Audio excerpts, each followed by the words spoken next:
দেখুন বন্ধুরা, একদম ছোট্ট গাছে অল্প জায়গার মধ্যে কত সুন্দরভাবে টমেটোগুলি হয়েছে এবং অল্প জায়গার মধ্যে কিভাবে আমি একটি টমেটোর মাচাও তৈরি করে দিয়েছি।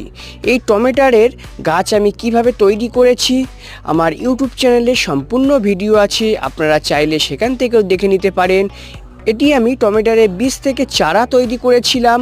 তো এই চারাগুলি আমি এখানেই তৈরি করেছিলাম, এইখান থেকে তৈরি করে অন্য জায়গায় আমি বসিয়েছি এবং কয়েকটি গাছ আমি এখানেই রেখে দিয়েছিলাম। তো দেখুন কত সুন্দর টমেটোগুলি হয়েছে।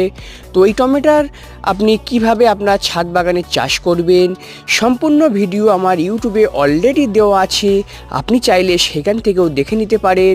আর এই রকম ভিডিও পাওয়ার জন্য এই ছোট্ট ইউটিউব চ্যানেলটি সাবস্ক্রাইব করে দিয়ে আমাদের পাশে থাকবেন। ধন্যবাদ ভিডিওটি দেখার জন্য। আবারও দেখা হচ্ছে এইরকম নতুন এক ভিডিও নিয়ে।